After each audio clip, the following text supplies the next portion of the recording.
আসসালামু আলাইকুম ওরহমতুল্লাহ।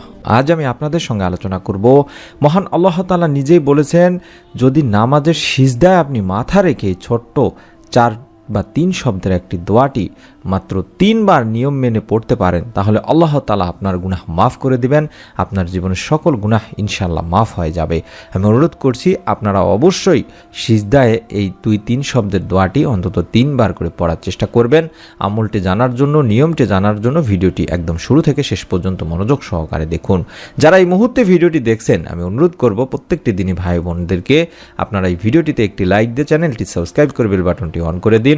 ইনশাআল্লাহ আমাদের প্রত্যেকটি ভিডিও আপনার মোবাইলে থাকা ইউটিউব অ্যাপে পৌঁছে যাবে এবং এর প্রতিদান আপনি কঠিন কিয়ামতের দিন মুসিবতের সময় পাবেন। চলুন আমরা সম্পূর্ণ ভিডিওটি দেখা শুরু করি।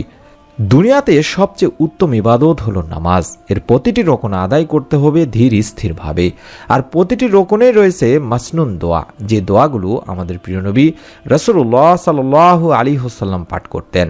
বিশ্বনবী সাল্লাল্লাহু আলাইহি ওয়াসাল্লাম সিজদায় অনেক দোয়া পড়তেন, কারণ নামাজের মধ্যে বান্দার যে জিনিসটি মহান রব্বুল আলামিন আল্লাহ তাআলা সবচেয়ে পছন্দ করেন সেটি হলো সিজদা।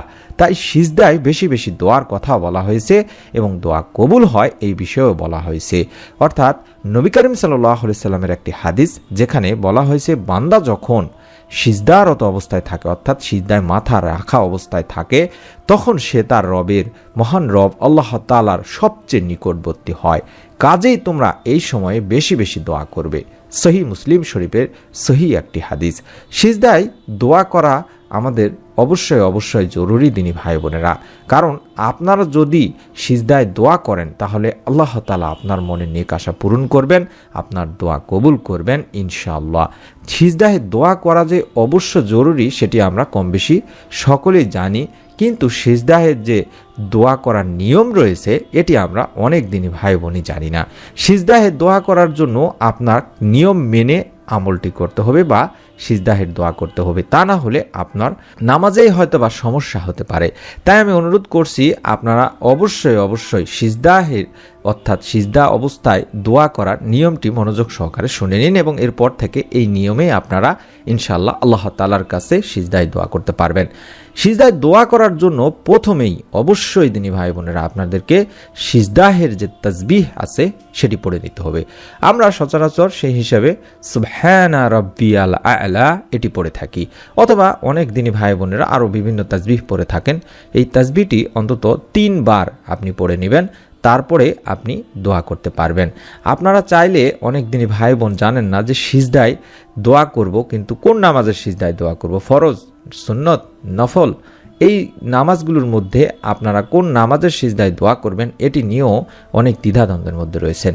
আমি আজকে আপনাদেরকে এটিও পরিষ্কার করে দিচ্ছি, আপনি চাইলে হোক সেটি ফরজ কিংবা সুন্নত বা নফল, অর্থাৎ ফরজ নামাজের সিজদাতেও আপনি সিজদাহের দোয়া করতে পারবেন, সিজদায় আল্লাহ তাআলার কাছে দোয়া করতে পারবেন, এটি বৈধ রয়েছে। তবে আলেম এবং স্কলারদের মতে অনেকেই বলেছেন যে ফরজ নামাজের সিজদায় দোয়া না করা উত্তম, তবে এটি নাজায়েজ নয়। উত্তম এবং নাজায়েজ নয় এই দুটির মধ্যে পার্থক্য রয়েছে। আপনি করতে পারবেন, এর বৈধতা রয়েছে, কিন্তু আপনি যদি মনে করেন উত্তম আমল আপনি করবেন, তাহলে আপনারা অবশ্যই নফল নামাজের সিজদায় বেশি বেশি দোয়ার আমলটি করবেন। আমি আমার এই চ্যানেলের 1 মিনিট মাদ্রাসার দিনী ভাই বোনদেরকে অনুরোধ করব, আপনারা সকলেই নফল নামাজের সিজদায় অত্যন্ত ধীর স্থিরভাবে সিজদাহের তাসবিহ অর্থাৎ সুবহানা রাব্বিয়াল আ'লা এই নিয়মে অন্তত 3 বার পড়বেন। সুবহানা রাব্বিয়াল আ'লা 3 বার পড়ার পরে পবিত্র কোরআনুল কারীম থেকে নেওয়া গুনাহ মাফের এই দোয়াটিও আপনারা অন্তত 3 বার পাঠ করবেন। অর্থাৎ আপনাদেরকে সিজদাহের তাসবিহ 3 বার সুবহানা রাব্বিয়াল আ'লা যেটি দেখাচ্ছি এটি 3 বার পড়তে হবে। তারপরে যে দোয়াটি শিখিয়ে দিচ্ছি এই দোয়াটি আপনারা 3 বার পড়বেন সিজদায় মাথা রাখা অবস্থায়, নফল নামাজের সিজদায়। আমি আশা করি আপনারা বুঝতে পেরেছেন দিনী ভাই বোনেরা। শয়তানের প্ররোচনায় পড়ে আমরা আল্লাহর অবাধ্যতায় লিপ্ত হই, গুনাহ করে ফেলি, কিন্তু গুনাহ হয়ে গেলে একজন মুসলমানের প্রধান কাজই হলো তওবা করা, অর্থাৎ আল্লাহ তাআলার কাছে গুনাহ থেকে প্রত্যাবর্তন করা বা ফিরে আসা, আল্লাহ তাআলারই কাছে আমরা লজ্জিত অবস্থায় ফিরে আসা বা ওয়াদাবদ্ধ হয় ফিরে আসা যে এই গুনাহ বা এই পাপ আমরা আর করব না। তাই তো মহান রব্বুল আলামিন আল্লাহ তাআলা পবিত্র কোরআনুল কারীমের সূরা জুমার 53 নম্বর আয়াতে এ কথাই বলেছেন। পাপী বান্দাদের আল্লাহ তাআলা আশার বাণী শুনিয়ে বলেছেন, হে আমার বান্দারা, যারা নিজেদের উপর জুলুম করেছো, তোমরা আল্লাহর রহমত থেকে নিরাশ হয় না। নিশ্চয় আল্লাহ সব গুনাহ মাফ করেন, তিনি দয়াশীল এবং তিনি ক্ষমাশীল। এটি সূরা জুমার 53 নম্বর আয়াতেই বলা হয়েছে। এছাড়াও সুনানে ইবনে মাজার একটি হাদিস পাওয়া যায়, যেখানে আবু হুরায়রা রাদিয়াল্লাহু তাআলা আনহু থেকে বর্ণনা করা, প্রিয় নবী বিশ্বনবী রাসূলুল্লাহ সাল্লাল্লাহু আলাইহি সাল্লাম বলেছেন, তোমরা যদি পাপাচার করতে, গুনাহ করতে, এমনকি তোমাদের পাপ আকাশের সীমা পর্যন্ত পৌঁছে যেত, অতঃপর তোমরা যদি আল্লাহ তাআলার কাছে বেশি বেশি তওবা করতে, তাহলে অবশ্যই আল্লাহ তোমাদের তওবা কবুল করবেন। সুবহানাল্লাহ। সুনান ইবনে মাজার 4248 নম্বর একটি হাদিসে এ কথাই বলা হয়েছে। উম্মুল মুমিনিন মা আয়েশা রাদিয়াল্লাহু তাআলা আনহাও বলেন, আল্লাহ রাসূল সাল্লাল্লাহু আলাইহি সাল্লাম বলেছেন, মুসলিম ব্যক্তির উপর যেসব বিপদ আপদ আসে, এর মাধ্যমে আল্লাহ তাআলা তার পাপ মুক্ত করে দেন, এমনকি যে কাঁটা তার শরীরে বিদ্ধ হয় এটার দ্বারাও। এটি বুখারী শরীফের একটি হাদিস। তাই আমাদের অবশ্যই মনে রাখতে হবে, দিনী ভাই বোনেরা, যখনই আপনি গুনাহ করে ফেলবেন বা আপনার দ্বারা গুনাহ হয়ে যাবে, তখনই আপনি তাওবার নামাজ পড়ে নেবেন, অর্থাৎ 2 রাকাত নফল নামাজ আদায় করবেন। এই নিয়তে আপনি নামাজে দাঁড়িয়ে যাবেন। এবং হাদিস অনুযায়ী আল্লাহ রাসূল সাল্লাল্লাহু আলাইহি সাল্লাম যেটি বলেছেন, যদি কেউ গুনাহ করে ফেলে তারপর সে পবিত্রতা অর্জন করে, অর্থাৎ সুন্দরভাবে, পরিপূর্ণভাবে, সহিভাবে ওযু করে বা পবিত্রতা অর্জন করে, তারপরে 2 রাকাত সালাত আদায় করে, অর্থাৎ নফল 2 রাকাত সালাত আদায় করে, আর আল্লাহ তাআলার কাছে ক্ষমা প্রার্থনা করে বা তওবা করে, তবে আল্লাহ তাআলা ক্ষমা করে দিবেন। তিরমিজি শরীফের 3276 নম্বর একটি হাদিস। আমরাও এই কাজটি করব। আপনি যে কোনো সময় এই কাজটি করতে পারেন। প্রত্যেক নামাজের পরে নফল নামাজ আপনি 2 রাকাত এই নিয়মে পড়তে পারেন, অত্যন্ত ধীর স্থিরভাবে সিজদায় মাথা রেখে সিজদাহের তাসবিহ অন্তত 3 বার সুবহান রাব্বিয়াল আ'লা পড়ার পরে পবিত্র কোরআনুল কারীম থেকে নেওয়া এই ছোট্ট এই দোয়াটিও 3 বার পাঠ করবেন। সিজদায় মাথা রেখে সিজদায় মাথা উঠাবেন না। যে দোয়াটি 3 বার পড়তে হবে সেটি আমি শিখাই দিচ্ছি। এটি হচ্ছে, রাব্বি ইন্নী যালামতু নাফসি ফাগফিরলি, রাব্বি ইন্নী যালামতু নাফসি ফাগফিরলি, রাব্বি ইন্নী যালামতু নাফসি ফাগফিরলি।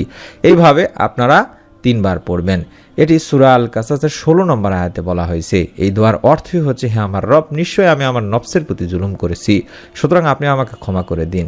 এটি আপনি সিজদায় মাথা রেখে অন্তত 3 বার পাঠ করবেন, রব্বি ইন্নী যালামতু নাফসি ফাগফিরলি। তবে যেই নিয়মটি বলেছি সিজদায় দোয়া করার নিয়ম, অর্থাৎ এই দোয়াটি পড়ার আগে সিজদা দেওয়ার সঙ্গে সঙ্গে আপনাদেরকে সুবহানা রাব্বিয়াল আ'লা 3 বার পড়ার পরেই যে দোয়াটি দেখাচ্ছি, অর্থাৎ গুনাহ মাফের দোয়া, এই দোয়াটি আপনাকে 3 বার পড়তে হবে।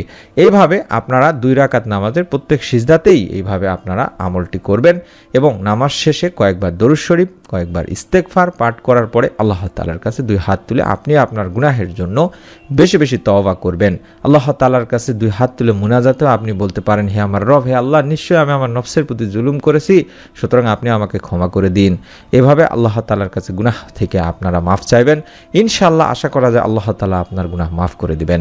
যারা এই নিয়মটি সম্পর্কে জানলেন বা এই ভিডিওটি সম্পর্কে জানলেন, তারা সকলেই প্রত্যেকেই ভিডিওটিতে অবশ্যই একটি করে কমেন্ট করে যাওয়ার জন্য অনুরোধ করছি। অন্তত আমিন অন্তত লিখে যাবেন, প্রত্যেকেই, কেউ বাদ যাবেন না। অনুরোধ করব, যারা আমাদের ছোট্ট দ্বিতীয় চ্যানেলটি এখনও সাবস্ক্রাইব করেননি বা ওই চ্যানেলের ভিডিওগুলো দেখেননি, তাদের অবশ্যই ইউটিউবে গিয়ে সার্চ করুন 1 মিনিট আমল লেখে, অর্থাৎ 1 মিনিট আমল লেখলে আপনারা আমাদের সেই চ্যানেলটি পেয়ে যাবেন। অনুরোধ করছি সেই চ্যানেলটি ভিডিওগুলো দেখার জন্য এবং চ্যানেলটি সাবস্ক্রাইব করার জন্য। আপনারা যারা সার্চ করতে চাচ্ছেন না, তারা ভিডিওটি শেষে গেলে ইনশাআল্লাহ ওই চ্যানেলের লোগো পেয়ে যাবেন, সেখান থেকেও আপনারা ভিডিওগুলো দেখতে পারবেন এবং চ্যানেলটি সাবস্ক্রাইব করতে পারবেন।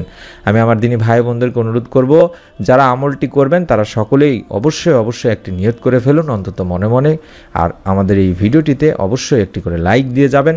চ্যানেলটি যারা সাবস্ক্রাইব করেননি তারা সাবস্ক্রাইব করে বেল বাটনটি অন করে রাখবেন। আমাদের ভিডিও আপনাকে আর খুঁজতে হবে না, ইনশাআল্লাহ আপনার মোবাইলে থাকা ইউটিউব অ্যাপে পৌঁছে যাবে। অনেক দিনই ভাই বোন আমাদেরকে কমেন্টে বলে থাকেন ভিডিও বড় করার জন্য। আসলে ভিডিও বড় হয় এই জন্যেই যে আপনাদেরকে বিস্তারিত আমলটি সম্পর্কে জানিয়ে দেয় এবং বিভিন্ন হাদিস, বিভিন্ন কোরআনের আয়াত সব কিছু মিলায় আপনাদেরকে বোঝানোর চেষ্টা করি আমলটির গুরুত্ব, এবং যাতে করে আপনারা আমলটি করেন নিয়ম মেনে অন্তত। আর আশা করা যায় আল্লাহ তাআলা আপনাকে মাফ করে দিবেন যদি আপনি নিয়ম মেনে আমল করতে পারেন। প্রত্যেকে ভালো থাকুন, সুস্থ থাকুন। মহান রব আমাদেরকে সকলকে এই ছোট্ট আমলের ওসিলায় কঠিন কিয়ামতের দিন মুসিবতের সময় মাফ করে দিয়ে জান্নাত দান করুন। আমিন। আসসালামু আলাইকুম ওয়া রাহমাতুল্লাহ।